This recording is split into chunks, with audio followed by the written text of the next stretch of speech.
ஓம் சக்தி பராசக்தி.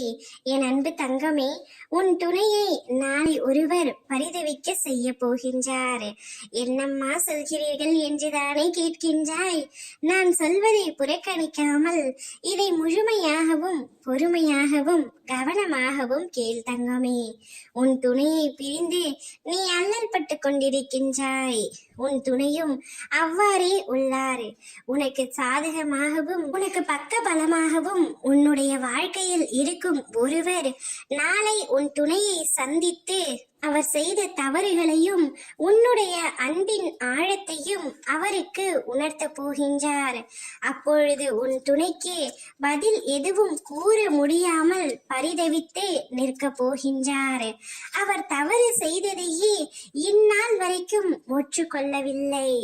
மாறாக நீதான் தவறு செய்து விட்டாய் என்று உன்மேல் பழி சுமத்தி கொண்டிருக்கின்றான் உன் துணை. உன் துணைக்கு நல்ல பாடத்தை புகட்டவே உன் அம்மா நானே உனக்கு சாதகமாக ஒரு நபரை அனுப்பி வைத்து உன் துணையை கேள்வி கேட்டு அவரை பரிதவிக்க செய்ய போகின்றேன். அப்பொழுது உன் அன்பின் ஆழத்தை உன் துணை புரிந்து கொண்டு தான் செய்த தவறை உணர்ந்து கொண்டு உன்னிடம் வந்து மன்னிப்பு கேட்க போகின்றார்.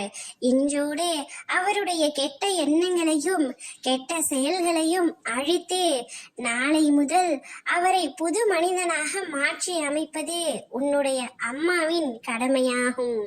என் பிள்ளையான நீ சந்தோஷமாக இருக்க வேண்டும் என்பதே உன் அம்மாவின் ஆசை. நாளை முதல் உன்னுடைய வாழ்க்கையை உன் துணையோடு புதிதாக ஆரம்பிக்க போகின்றாய். சந்தோஷமாக இருக்க போகின்றாய். ஓம் சக்தி பராசக்தி.